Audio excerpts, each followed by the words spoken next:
반갑습니다. 주님은 나의 도움이십니다. 주나옴교회 정찬도 목사입니다. 이름 뜻이 그렇습니다.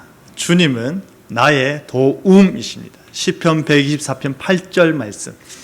종교개혁자 칼빈이 예배를 시작할 때마다 우리의 도움은 천지를 지으신 여호와의 이름에 있도다 라는 이 시편 124편 8절 말씀을 예배의 부름으로 사용했습니다. 그리고 나서 도르트 총회 때 이 예배 부름의 말씀을 항상 예배 때 사용하도록 개혁교회가 정하고 그 정신을 이제 교회 이름으로 담아서 주님은 나의 도움이시다. 그렇게 교회를 섬기고 있습니다. 예, 너무나도 능력 있고 귀한 목사님들이 많음에도 불구하고 저같이 부족한 사람을 세워주신 담임 목사님과 우리 장로님들과 그리고 헌신예배 교사들과 부교육자님들에게 진심으로 감사드립니다. 탁월한 선택이었다라고 믿어 의심치 않도록 최선을 다해 말씀을 전하도록 하겠습니다. 저 친구인 문지연 목사하고 밥을 먹고 있었어요. 짜장면하고 만두 시켜가지고 영도에서 제일 유명한 집을 가자 해서 먹고 있는데 전화를 받았습니다. 축복록의 목사님께서 교사원 신예배로 모시고자 한다고. 그래서 제가 잠깐만요 하고 문지연 목사한테 물었습니다. 전화가 왔다. 가도 되겠나? 잘 부탁한다 해가지고 이렇게 또 왔습니다. 또 지난 주 중에도 만나서 이번 주 누구 목요일 간다 열심히 하고 올게 하니까 잘 부탁한다고 했습니다. 여러분, 오늘 우리 본문 말씀에서 사도 바울은 그의 복음 사역을 위해서 디모데와 협력을 간절히 기대하고 있습니다. 능력의 종 바울도 자신의 수제자인 디모데와 함께 교회를 지어가고자 하는 것입니다. 그러면서 바울은 디모데 자신이 복음의 일꾼으로서 자신에게 주어진 일을 성실히 이행할 것을 권면하고 기대하였는데요. 그 말씀을 가지고 우리 교사 선생님들과 축복록의 성도들이 나는 충성된 사람이구나를 깨달을 수 있기를 간절히 바랍니다. 첫째로 은혜 가운데 강하라입니다. 은혜 가운데 강하라. 디모데 개인의 자질과 능력을 키우고 강하게 하는 것이 아니라 무엇으로 강해져야 한다는 것입니까? 주께서 주시는 은혜로 말미암아 강하여져라라는 것입니다.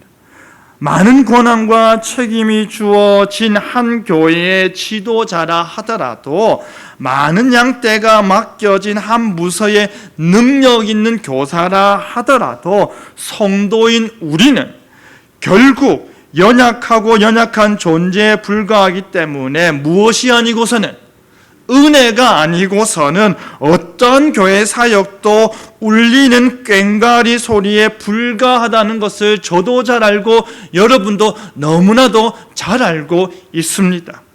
하나님의 은혜 안에 강해라. 지금 선생된 바울이 디모데에게, 한 교회의 담임 목사인 디모데에게 권면하고 있는 것이죠. 우리가 하나님께서 오라 너희 모든 목마른 자들아 라고 부르실 때 가장 먼저 달려가는 사람들이 솔직히 교사들이지 않습니까? 교사들은 항상 목이 마릅니다. 주일에 아이들이 교회를 안 오면 목이 마르죠.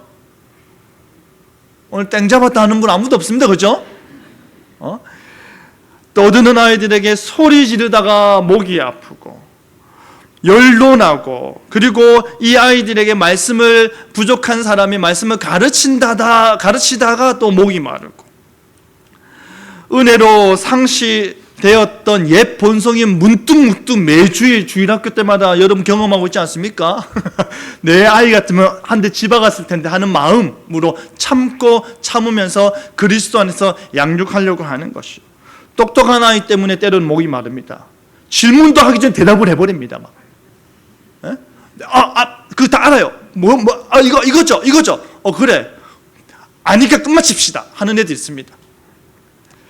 가르칠 게 없어서 목이 타기도 하고, 교육자의 자녀이거나 혹은 정말 교회 가정에서 신실하게 신앙교육을 잘 받는 아이들은 정말 가르칠 거 없지만은 그 아이들과의 만남을 통해서 또 부담을 느끼기도 합니다. 반대로 이 아이들이 정말로 우리가 잘 자랄 때, 잘 자라고 이 아이들이 우리가 생각하는 것 이상으로 신앙 안에서 굳건하게 이쁘게 사랑스럽게 자라갈 때 얼마나 뿌듯하고 내가 더 좋은 교사가 되어야겠구나 생각이 들죠. 그렇기 때문에 우리는 목이 마른 것입니다. 은혜의 목이 마른 것입니다. 교회의 제자들을 통해서 제가 집사님한테, 제가 선생님한테 신앙을 배웠습니다. 존경합니다. 이 말 꼭 들으시길 바랍니다. 다시 합니다. 교회의 학생들, 우리 제자들로부터 제가 선생님한테 신앙을 배웠습니다. 제가 선생님한테 예배하는 법을 배웠습니다. 제가 선생님한테 복음을 깨달았습니다. 존경합니다. 사랑합니다. 이 말 꼭 들으시길 바랍니다. 우리 그 말 들어야 됩니다. 정말입니다. 한 사람이라 할지라도 그 한 명의 나의 영혼이 나를 향하여서 부족한 은혜 아니고는 할 수 없는, 교사로서 섬길 수 없는 나 자신을 향하여서 내가 선생님한테 배웠습니다. 이 말을 우리 들어야 됩니다. 하나님께서 너희 목마른 자들아 라고 부르시면서 그의 은혜의 자리로 초대하시는데 그 초대에 응하는 자에게 어떠한 요구도 하지 않으십니다. 단지 물로 나오면 되고 돈 없이 값 없이 포도주와 젖을 사 먹으면 되는 것입니다. 영적 목마름과 배고픔에 대해서 하나님께서는 값없이 은혜를 베푸시는 것입니다. 한 청년이 간절히 부르짖으면서 기도하였습니다. 목이 쉬어져라 기도하였습니다. 하나님, 내가 목이 마릅니다. 목이 쉬어져라 기도를 합니다. 주여, 목마릅니다. 주여, 뜨겁게 간절하게 기도하니까 옆에서 조용히 기도하시던 은퇴 권사님이 하시는 말씀이 아야, 목마르면 물 마셔라. 그 말을 들은 게 접니다. 지금도 미스테리입니다. 왜 그 권사님은 나한테 내가 영적으로 목마릅니다, 나는 하나님 은혜가 필요합니다 부르짖고 있는데 시끄러웠나 봅니다. 기도하는 게 조용히 이렇게 기도해야 되는데 막 그렇게 하니까 아야, 목마르면 물 마셔라. 하나님께서 우리에게 하시는 말씀이 내게 듣고 들어라. 그리하면 너희들이 좋은 것을 먹을 것이며 기름진 것으로 즐거움을 얻게 될 것이다 약속하셨습니다. 그런데 문제가 무엇일까요? 문제가 무엇일까요? 진실로 풍성한 은혜가 예비되어 있음에도 불구하고 듣지를 않으니, 오라는 말씀을 듣지를 않으니 나아가지 못하는 것입니다. 여러분, 하나님께서 우리를 부르고 계십니다. 차고 넘치는 은혜가 우리 앞에 펼쳐져 있습니다. 우리는 오라는 하나님의 부르심에 응답하면 되는 것이고, 우리는 와서 먹으라는 하나님의 말씀에 의심 없이 순종하면 됨을 믿으시기를 바랍니다. 그것이 하나님께서 은혜 베푸시는 방식입니다. 그것이 하나님께서 우리에게 주고자 하는 사랑의 표현입니다. 우리는 내가 은혜가 필요한 것을 각성하고, 우리는 내가 은혜 받아야 된다는 그 열정으로 뭐만 하면 됩니까? 하나님께 나아가기만 하면 됩니다. 죄송한 말씀이지만 내가 은혜가 필요합니다 라는 생각 없이 교회에 나오는 사람들이 종종 있습니다. 주일 예배 때 하나님, 오늘 이 예배 때 내가 은혜 받지 못하고서는, 오늘 이 예배를 통하여 내가 힘을 얻지 못하고서는 내일부터 시작되는, 월요일부터 시작되는 한 주간을 내가 살아갈 용기가 없습니다. 주님, 오늘 반드시 나에게 은혜 베풀어 주시옵소서. 일주일로부터 내가 한 주를 살아가겠습니다. 하나님이 아니고서는 안 됩니다 라는 마음으로 교회에 나와야 하는데, 그러한 생각 없이 그저 왔다가 그저 가는 사람들이 종종 있습니다. 하나님께서 말씀하십니다. 나오기만 하면 베풀어진 은혜를 내가 너희에게 줄 터이니 제발 말 듣고 나오라는 것이죠.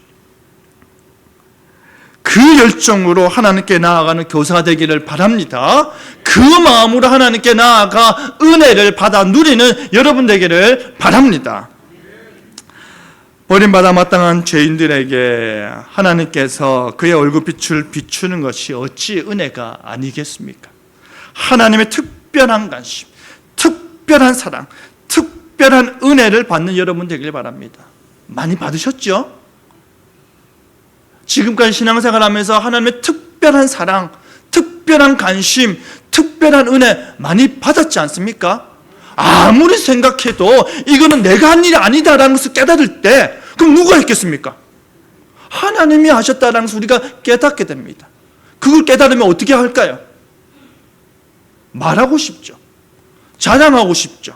전해주고 싶죠. 누구한테요? 가장 가까이는 내 자녀들에게. 누구야? 네가 볼 때는 내가 이 모양 이 꼴이지 몰라도 나는 하나님의 은혜로 말미암아 지금 이 모습이다. 나의 하나님, 너에게도 너의 하나님이 되었으면 좋겠다. 우리 그렇게 살아왔지 않습니까?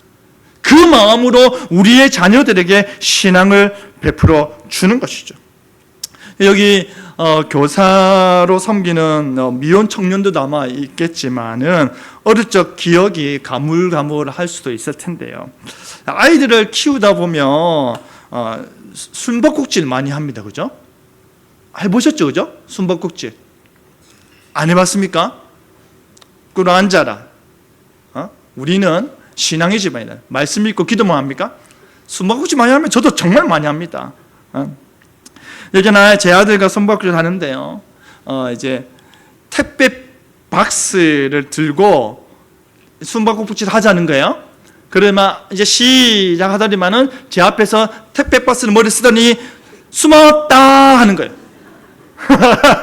여러분 이게 제가 남의 이야기인 줄 알았습니다. 남의 이야기, 머리만 숨기면 짐승들이 머리만 쳐박으면 숨는다. 아유 어떻게 저 머리가 없노 하는 게 내 아들이 그러고 있더라고. 내 앞에서 숨었다. 그러면 제가 어떻게 하겠습니까? 어디 있지? 어디 있을까? 이렇게 합니다. 찾는 척하죠. 참 좋은 아빠이지 않습니까? 그죠? 그러면 우리 아들이 택배박스에 머리를 숨긴 채 찾기 힘들어? 이렇게 하면 찾기 힘들어? 그러면 제가 어떻게 말하겠습니까? 뭘 못 찾아? 야, 내가 아빠가 바본 줄 아나? 이럴 것 같습니까? 야, 너희 아빠가 목사라고 영혼만 띄고 육아는 뭐 어두운 줄 아나? 뭐 이럴 것 같습니까? 아닙니다. 어디 있지? 하는 거죠. 속아주는 것입니다. 찾을 수 있어도 못 찾겠다 하는 것입니다. 그런데 사실 커도 똑같습니다. 부모의 시선에서 볼 때의 자녀들은, 교회의 어른들의 입장에서 바라볼 때 우리의 자녀들은, 그리고 우리가 맡은 학생들은 다 똑같습니다. 마치 택배박스로 머리만 숨긴 채 나 신앙생활 하고 있습니다, 나 교회에서 예배하고 있습니다, 나 하나님의 자녀입니다 라고 말하는 것과 같다라는 것입니다.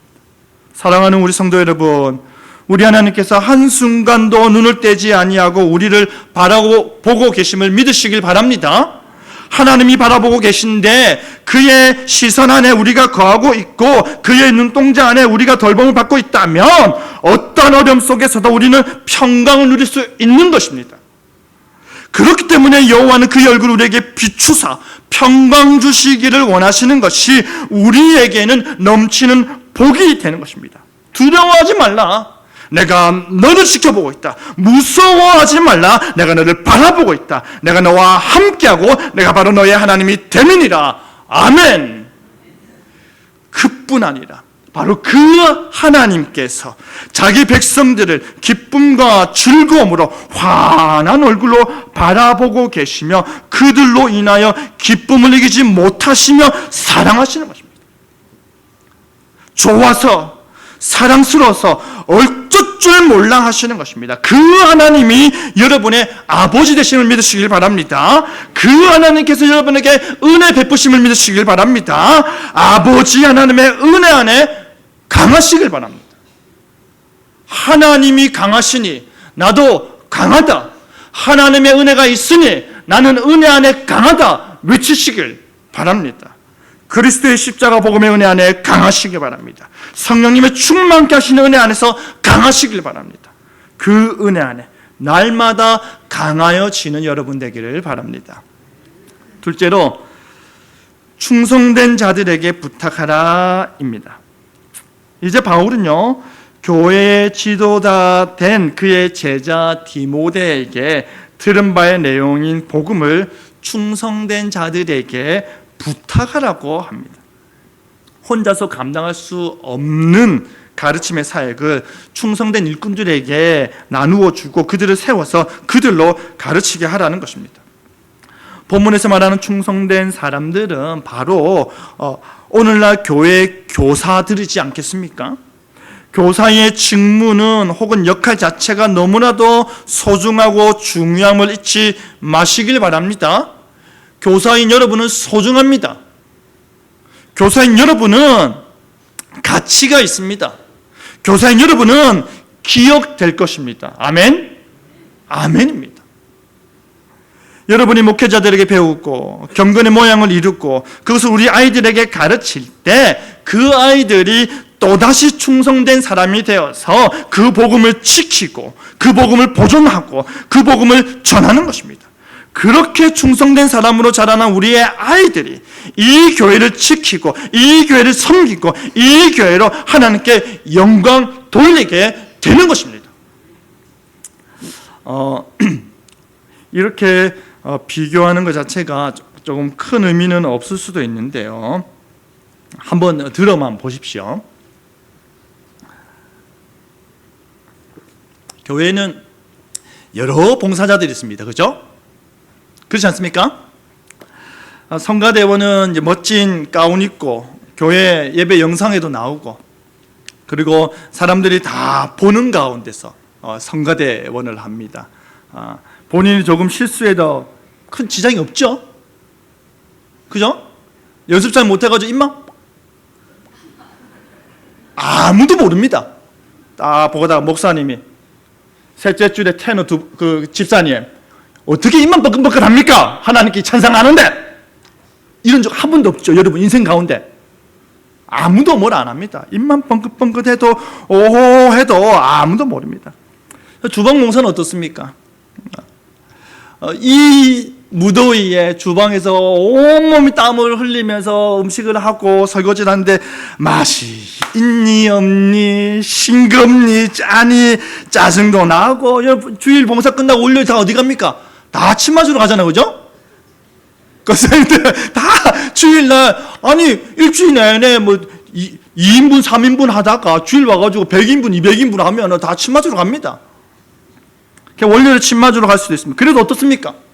남은 반찬이나 국 한 봉다리씩 가져가잖아요. 안 그렇습니까? 주차 봉사는 어떻습니까? 주차 봉사는 봉 하나 들고 까딱 하면 사람들이 알아서 주차합니다. 못 올게 하고. 저도 예전에 어떤 교회에 이제 그 헌신 예배 설교하러 가는데 이제 부목사님이 목사님을 위한 강사 목사님 주차 자리를 마련해 놨으니까 오시면 거기 대시면 됩니다 하더라고요. 그래서 차를 몰고 이렇게 왔는데 그 주차 관리하는 집사님이 절로 가라 하더라고요. 그래가지고 어디 되면 됩니까? 저기 뒤에 되라고. 한참 뒤에 돼가지고 걸어와가지고 이제 목양실에 들어가서 목사님하고 한참 이야기하고 있었습니다. 그랬더만 문이 똑똑똑 문이 열리더만은 그 주차봉 든 집사님이 들어와가지고 목사님 강사 목사님이 안 옵니다 하더라고요. 강사 목사님 여기 앉아 있는데 언제 오셨습니까? 내가 목사님 주차하려고 주차 자리 지키고 있었는데 집사님 절로 가래 해가지고 제가 말을 해야죠. 제가 말했습니다. 네, 어디에 주차하면 되냐고? 네, 물어봤습니다. 근데 막 봉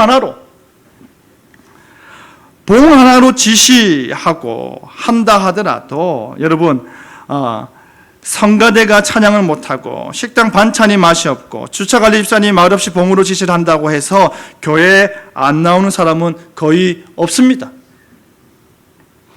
근데 교사는 다릅니다. 교사가 조금만 실수를 해도 아이들이 교회 자체를 안 나와버립니다.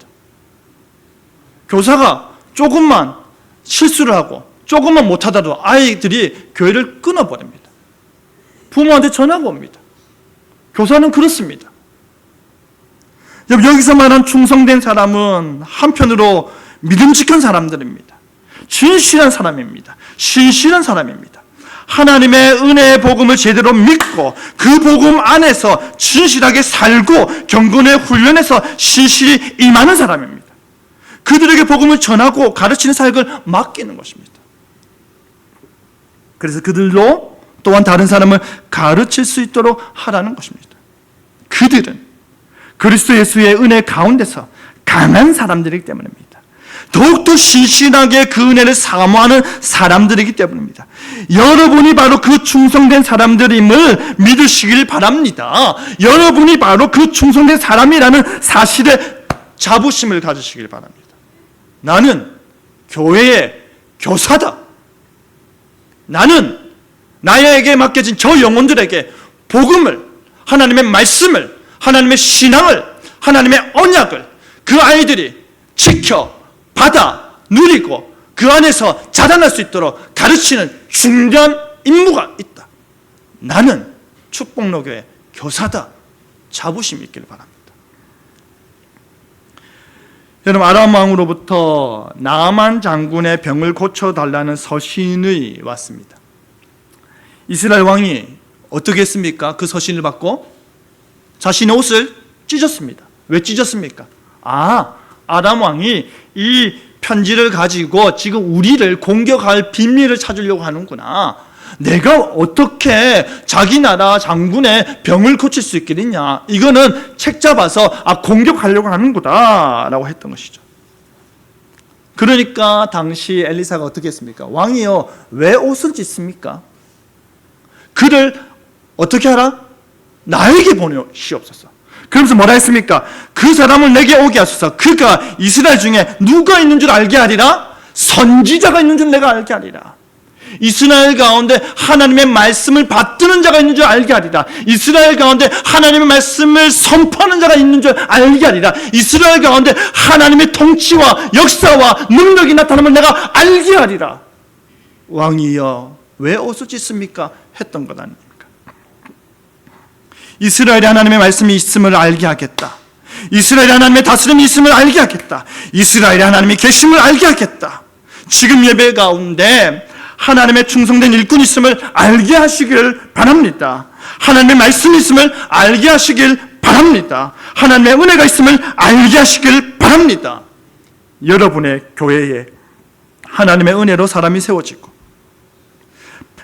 여러분의 교회에 밝은 미래가 있고 여러분의 교회에 충성된 사람으로서 다음 세대가 있음을 믿으시기를 바랍니다. 우리 사랑하는 축복나게 성도 여러분, 하나님의 말씀이 온 교회 가운데 울려 퍼질 때에, 하나님의 말씀이 여러분이 맡은 학생들에게 전해질 때에, 여러분을 통해서 말씀이 선포되고 여러분을 통해서 신앙이 가르쳐지고 여러분을 통해서 문영혼들이 자라날 때마다 하나님을 기억하시길 바랍니다. 하나님께서 여러분을 생각하심을 믿으시길 바랍니다. 내가 땅의 모든 족속 가운데 너희만을 알았나니, 하나님의 고백입니다. 땅의 모든 족속 가운데 내가 너희만을 알았나니, 이 하나님의 고백에 여러분의 가슴이 미어지기를 바랍니다. 하나님이 우리만 아시는구나. 하나님이 나를 바라보고 계시는구나. 내가 너희만 알았는데, 이 마음으로 다음 세대는 우리 아이들을 생각하고 가르치고 기도하시길 바랍니다. 그리고 우리 가운데 하나님의 말씀이 여전히 살아 역동하고 있음을 깨달아하는 여러분 되기를 바랍니다. 셋째로, 가르칠 수 있게 하라입니다. 복음이 무엇입니까? 복음이 정확하게 무엇인지 이 질문을 던지며 지금껏 저를 보고 계시던 분들이 갑자기 땅을 보기 시작합니다. 그러면서 막 이렇게 하는 거죠. 헛기침이 여기저기서 들려올 수도 있습니다. 설교가 끝나고 부를 찬송가는 괜히 찾습니다. 질문에 답을 안 주면. 우리가 복음이라는 말을 한 문장으로 끝낼 수도 있지만 한 권의 책으로도 끝낼 수 있습니다. 우리가 우리 자녀들에게 초신자인 이제 신앙의 초보자인 우리 자녀들에게 복음을 간략하게 전할 수도 있지만 이 아이들이 자랄 때 이 아이들에게 복음을 때로는 1시간씩, 때로는 복음을 2시간씩, 때로는 복음을 3일씩 이야기할 수 있는 거리가 우리에게 있어야 됩니다. 충성된 일꾼으로서의 교사는 한 장 분량의 복음의 내용을 잘잘잘 이야기할 수 있어야 할 것입니다. 한 문장이 아니라 최소한 한 장 분량의 복음의 이야기를 잘잘잘 흥분되어서 이야기할 수 있어야 됩니다. 여러분, 세상에서 제일 재밌는 이야기가 뭔지 아십니까? 세상에 제일 재밌는 이야기, 내가 생각할 때, 말하는 내가 생각할 때 세상에서 제일 재밌는 이야기가 뭔지 아십니까? 내가 흥분하여 말할 수 있는 이야기입니다. 뭐든지 간에 내가 흥분해가지고 야, 니 그거 아나? 어? 모르나? 내가 알려줄게. 그걸 모르나? 이게 복음이어야 됩니다. 복음 아나? 모르나? 앉아봐라. 창세부터 계시록까지 내가 복음을 이야기해 줄게. 시간 몇 분 되노? 몇 분? 10분? 10분 안에 끝내줄게. 흥분해가지고. 제일 재밌는 이야기입니다. 세상 재밌는 이야기를 재미없게 하는 은사가 여러분에게 없기를 바랍니다.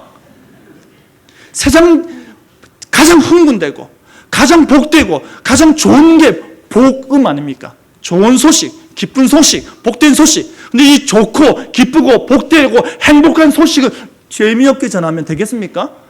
왜 재미없을까요? 나한테 복음이 재미없는 겁니다.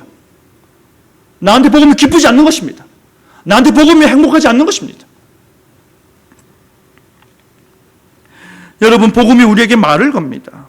그 복음이 우리에게 믿음을 요구합니다. 복음이 우리의 대답을 듣기 원합니다. 왜냐하면 이 복음은 모든 믿는 자에게 구원을 주시는 하나님의 무엇이기 때문에? 하나님의 능력이기 때문입니다. 복음은 능력이 나타나는 것입니다. 거기에 그 어떠한 차별도 없습니다. 목사가 전한다고 해가지고 복음의 능력이 많이 나타나고 교사가 전한다고 해서 복음이 조금 나타나고 어린아이가 7살, 8살 아이가 복음을 전한다고 해서 능력이 안 나타나는 게 아니다 이 말입니다. 복음은 그 자체로 능력이 나타나는 것입니다. 믿음이 있느냐 없느냐만 보는 것입니다. 여러분, 이 복음이 우리 아이들에게 말을 걸어야 합니다. 이 복음이 우리 아이들에게 믿음을 요구해야 합니다. 이 복음이 우리 아이들의 신앙 고백을 그 대답으로 듣길 원해야 합니다. 하나님의 능력이 그 일을 일으키는 것입니다. 그럼 사실 날이 갈수록 복음 전하는 게 쉽지 않습니다. 그렇죠? 어렵지 않습니까? 쉽습니까? 저는 어렵습니다. 저는 학교 전도 몇 년 전에 나갔는데요. 예전에는 제가 전도사 하실 때, 강도사 하실 때, 그때는 학교 운동장에 들어가가지고, 막 전도지하고 해가지고 애들 붙들고, 뭐 어디 가노? 막 해가지고 막 전도했었습니다. 그러다가 시간이 지나면서 아이들에게 이제 몸에 조금이라도 신체 되면 부모들이 난리가 났죠. 그래서 이제는 학교 앞에 서가지고 마이쮸하고 전도지 이렇게 했습니다. 근데 저는 조금 적극적으로 전도하는 스타일입니다. 적극적으로. 그래가지고 막 우리 교회 한번 왔다가 안 오는 애한테 니 왜 지난주 교회 안 왔노? 하면 뭐 했어요. 야, 교회 와야지. 왜 안 왔어? 빨리 말해. 끊었어요. 야, 설아, 왜 네 맘대로 교회를 끊는데? 누가 드럭받았는데? 니 나한테 드럭받았나? 왜 네 맘대로 교회 끊는데? 이것 봐라. 애가 놀래가지고 교회 끊었어요. 한마디면 지금까지 끝났는데 요 이상한 놈이 나타나가지고 왜 네 맘대로 교회 끊는데? 하니까 니 나한테 허락도 안 받고 왜 끊는데? 하니까 아빠하고 다시 의논해 볼게요. 갔어요. 하나는 지금은 좀 충격적인 이야기입니다. 어떤 애한테 친구야, 교회 다니니? 교회 안 다녀. 예수님 믿어야지. 예수님에 대한 복음을 들어볼래? 근데 그 아이가 뭘 하는지 아십니까? 내가 외국인을 왜 믿어요? 내가 외국인을 왜 믿어요? 우리는, 여러분, 우리의 한계가 여기 있습니다. 우리는 교회 안에서 살고 교회가 익숙하니까 예수님, 아브라함, 다윗, 사무엘, 바울, 베드로, 디모데 아무렇지도 않게 받아들입니다. 그죠? 근데 불신자들은, 어린아이들은 예수 하면 외국인이에요. 외국인의 이름이잖아요. 그죠? 여러분 주변에 김예수라는 사람이 있습니까? 여러분 주변에 정예수라는 사람이 있습니까? 없잖아요. 없죠. 들어본 적이 없어요. 예수라는 사람은. 그렇잖아요. 내가 외국인을 왜 믿어요? 제가 순간 할 말이 없더라고요. 네가 살려면 믿어야 된다면서 말주 2개나 받아먹고 가라 이렇게 했어요. 이게 지금 전도하는 현실입니다. 전도하기 참 힘듭니다. 그것뿐입니까? 아이들이 교회에서 공부를 한다고 한들 예배 포함 2시간도 안 됩니다. 솔직히. 그죠? 초등부나 중고등부나 청년부 해봤자 예배 시간 1시간, 그리고 그 부서 모임 1시간, 일주일에 2시간도 안 됩니다. 아이들이 하루에 핸드폰 하는 시간보다 작은 시간일 수도 있습니다. 근데 교사로서 그 아이들과 만나서 몇 분 이야기합니까? 여러분은 분방공부 몇 분 하십니까? 40분 합니까? 20분, 10분? 분방공부 안 합니까? 혹시 들어오기 전에 단합했습니까? 목사님 질문 대답하지 마라. 몇 분 합니까? 아니 그냥 묻습니다. 몇 분 합니까? 분방 공부 20분. 보통 20분이면 그죠? 앉아서 뭐 이야기하다가 하고 뭐 하다가 간식 먹고 뭐 하면 금방입니다. 그 분방 공부도 어떻게 합니까? 여기저기 막 서로 시끄럽습니다. 한 번은 제가 사역했던 교회에서는 이제 그 예배당에서 여기저기 3, 4, 5 모여서 하니까 이제 그 다른 반 선생님 너무 재밌게 잘하는 거예요. 근데 우리 반 이제 다른 이쪽 반 아이가 선생님도 저 선생님처럼 재밌게 하면 안 돼요 하는 거예요. 그럼 선생님 뭐 스트레스 받는 거죠 막. 사람이 다 다르잖아요. 그렇지 않습니까? 근데 이 아이가 이제 저 선생님 말 듣고 대답을 다 하는 거예요. 집중이 안 됩니다. 우리는 그렇게 교회에서 신앙을 가르치지 않습니까? 근데 그 짧은 시간 동안에 어떻게 그 영향력으로 아이들에게 신앙 교육을 시켜서 극대화할 수 있겠습니까? 영향력을. 불가능하죠. 분방 공부 20분도 안 되는 시간으로 어떻게 일주일을 지배할 수 있겠습니까? 안 되죠. 우리의 숙제입니다. 제가 하루는 아이들이 물어봤어요. 몇몇 아이들에게. 야, 너희한테 도대체 교회 선생님은 뭐냐? 라고 물어봤어요. 질문 잘했죠? 질문 잘했지 않습니까? 여러분 한번 물어봤습니까? 물어본 적 있습니까? 아이들에게 너희들한테 교회 선생님은 뭐냐? 교사는 뭐냐? 물어본 적 있습니까? 제가 얼마나 좋은 강사입니까? 그런 것까지 물어봤어요. 그랬더니 아이들 대답이 가관입니다. 아이들에게 있어서 선생님 하면 첫 번째 1등이 뭘까요? 지금 중고등부 이야기합니다. 중고등부 1등이 이거는 아주 특수한 상황입니다. 제가 물었던 아이들의 대답이 그랬어요. 1등 학원 선생님. 2등 뭘까요? 학교 선생님. 2등이 학교 선생님. 3등 야 그러면 3등은 뭔데 하니까 가만히 생각하더만 뭐 의사 선생님? 간호사 선생님? 기어 차더라고요. 그래가지고 그래? 야 그러면 그럼 교회 선생님 몇 등인데? 뭐 4등 할게요 그러면. 그대로 4등 할게요 그러면. 여러분 교회 선생님에 대한 아이들의 인식 자체가 제가 이야기 나왔던 아이가 그랬던 것이죠. 돈 주면서 가는 곳은 선생님이고 돈 안 주고 간식에 선물에 사랑에 기도에 꾸역꾸역 넣어서 받는 곳은 교회 선생님한테 그렇게 받으면서 교회 선생님은 선생님이 아닌 것입니다. 교사 여러분, 우리가 이렇습니다. 힘을 내시기 바랍니다. 서로 위로하시길 바랍니다. 우리 힘냅시다 하십시오. 우리 힘냅시다 하라고요. 서로. 우리 힘냅시다. 정말입니다. 정말입니다, 여러분. 우리 주님이 여러분을 위로해 주실 것입니다. 근데 성도 여러분, 교회 선생님이 4등이다 혹은 5등이다, 손가락 3개 안에 못 드는 이유는 교사들의 자질 문제도 있겠지만은 부모님들의 우선순위에 있어서 신앙교육이 후순위라는 인식이 자녀들에게 투영된 결과입니다. 여러분, 진정 교회 선생님을 학교 선생님보다 더 존경하십니까? 여러분, 교회 선생님을, 나의 자녀들에게 신앙을 가르치고 말씀을 가르치고 복음을 가르치고 영생에 이르는 그 진리, 길을 가르치는 이 교회 선생님을 세상 모든 선생님보다 더 소중하게 여기고 계십니까? 아니라면 문제가 있는 것이겠죠. 교육자와 선생님들과 부모가 삼박자를 이루지 못하면요, 교회에서 신앙생활하는, 신앙으로 아이들 자라게 하는 게 쉽지 않습니다. 교육자와 교사와 부모 가운데 가장 중요한 게 뭘까요? 가장 중요한 게 뭡니까? 부모입니다. 부모. 신앙교육에 있어서 부모가 예배를 등한시하는데 아이들이 교회를 오겠습니까? 안 오죠. 엄마 시험 기간이라고 학원에서 오란다. 그럼 가야지. 시험 기간에 학원에 오라더나? 그래, 가라. 언제부터 오라던데? 이번 주부터 온다. 얼마 동안? 한 달 동안 온다. 그럼 예배는 못 간다. 알았다. 선생님한테 말해줄게. 이렇게 돼버리니까요. 아이들은 정당합니다. 누구한테 허락받았습니까? 부모한테 허락받았습니다.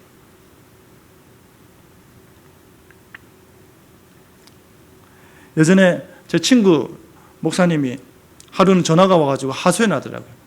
하소연이 뭐냐면 청동원 전도주의를 했어요. 청동원 전도주의를. 고등부 청동원 전도주의를 했어요.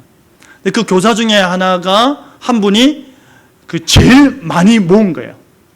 그 반아이라 10몇 명 모은 거예요. 대단하죠? 그러니까 교사 일을 했어요. 선생님 축하한다 다들 하는데 제 친구 목사가 좀 화가 났어요. 그 선생님한테. 10몇 명 모은 선생님한테 화가 났어요. 선생님, 근데 선생님 딸은 안 보이던데. 수학 성적이 떨어져가지고 학원에 갔어요. 뭐라고요? 수학 성적이 떨어져서 학원에 갔어요. 자기 아이는 학원 보내고 남의 아이는 교회 데리고 온 거죠. 제 친구 목사가 화가 난 거예요. 점점점 교회와 담을 쌓아가면서 내 성적 떨어지면 엄마가 책임질 거야 라고 아이들이 이야기를 하기 시작할 때 부모인 내가 어떻게 반응하냐가 정말로 중요합니다. 오히려 부모가 뭐라 말해야 됩니까? 야, 정신 차려라. 하나님께 예배하는 것보다 중요한 게 뭐가 있는데? 내가 그 학원 선생님한테 분명히 이야기했다. 우리 아이는 주일에 학원에 안 간다. 내가 분명히 이야기했다. 학원 가지 마라. 교회에서 예배 드려라. 성적 좀 떨어져도 괜찮다. 내가 뭘 안 하잖아. 엄마인 내가, 아빠인 내가 그거 갖고 뭘 안 하잖아. 예배 드려라. 나는 이게 더 중요하다. 이렇게 말을 해야 됩니다, 우리가. 우리가 아침에 일어나서 자녀들에게 말해야 되는 첫 마디가 뭡니까? 아침에 일어나서 자녀들에게 일어나자마자 너 기도했니? 밤에 잘 때도 하나님께 감사 기도해야지. 기도해 주는 거 우리가 해줘야 됩니다.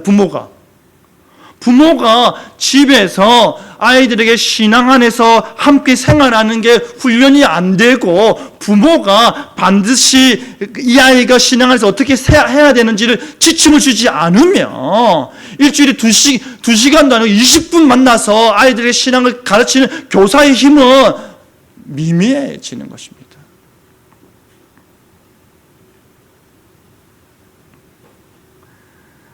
제 아는 목사님이 가정예배를 드리는데 아이가 중학생인데 가정예배를 드리자 하니까 이 아이가 나 오늘부터 가정예배 안 드릴 거예요 한 거예요. 왜? 내 친구들 다 교회 안 다니는데 나는 뭐 교회 가는 것도 감지덕지인데 왜 맨날 내가 가정예배까지 예배 드려야 돼요? 나 가정예배 오늘부터 예수님 안 믿기로 했어요. 하는 거예요. 목사님 아들. 나 오늘부터 예수님 안 믿기로 했어요. 그러니까 이 목사님이 어떻게 했는지 아십니까?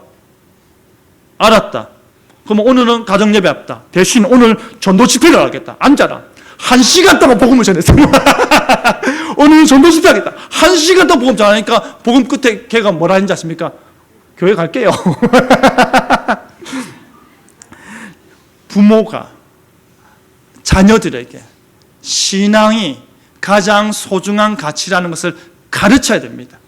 그 가치를 가지고 아이들이 교회에 와서 교육자한테 말씀을 듣고 예배를 드리고 그리고 이 교사를 통하여서 성경 공부를 통하여서 제자 훈련을 통하여서 그 아이들이 매주 공급받고 자라나는 것입니다. 이 삼박자가 이루어져야 하는 것입니다.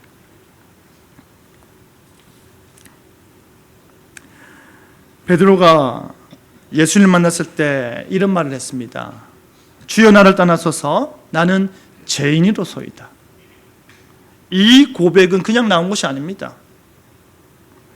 자신과 완전히 다르고 자신이 감당할 수도 없고 자신과 한 공간에서 호흡한다는 것 자체가 불가능할 정도의 존귀하신 예수님께서 자신에게 기적을 베푸시니 은혜를 베푸시니 감당할 수 없었던 것입니다. 그런 의미에서 베드로가 주여 나를 떠나소서 나는 죄인으로소이다 말했던 것이죠. 이스라엘 백성들이 말한 하나님께서 우리에게 직접 말씀하지 말게 하소서 우리가 죽을까 하나이다 동일한 말인 것입니다. 우리 사랑하는 축복록의 성도 여러분, 복음이 우리 아이들을 변화시킬 것입니다. 복음이 우리 아이들의 삶과 미래를 변화시킬 것입니다. 그러기 위해서 여러분이 먼저 충성된 사람이 되어야 합니다. 충성된 부모가 되어야 되고 충성된 교사가 되어야 되고 충성된 그리스도인이 되어야 합니다. 하나님께서 그 복음을 통해서 양떼를 가르치고 돌보는 일에 여러분을 사용하셔야 합니다. 내가 바로 충성된 사람입니다. 내가 바로 믿음직한 사람입니다. 내가 바로 복음 앞에서 진실한 사람이라 외치는 여러분 되기를 바랍니다. 그 고백 가운데서 양육되는 우리 아이들이 10년 뒤에, 20년 뒤에, 30년 뒤에 이 교회의 기둥이 되는 것입니다. 이 교회를 이끌어가는 세대가 되는 것입니다. 지금 우리가 다음 세대라 말하고 있는 그 세대가 앞으로 주축 세대가 될 수 있도록 여러분이 양육하시기를 바랍니다. 말씀 맺겠습니다. 우리 사랑하는 축복록의 성도 여러분, 그리스도 예수 안에 있는 은혜 가운데 강하시길 바랍니다. 충성된 일꾼들과 함께 주의 몸된 교회를 함께 세워 가시길 바랍니다. 나 스스로가 충성된 일꾼이 되고 나로 인해 또 다른 누군가가 충성된 일꾼이 되는 역사를 이루어 가시길 바랍니다. 그 놀라운 은혜의 역사가 이곳에 가득하여서 복음에 충성된 사람으로 살아가는 한 사람 한 사람, 한 교사 한 교사로 말미암아 여러분의 교회가, 여러분의 모든 가정이, 여러분의 모든 세대가 복을 받아 누리고 하나님의 은혜로 기쁘게 즐겁게 살아가는 저와 여러분 되기를 간절히 바랍니다. 아멘.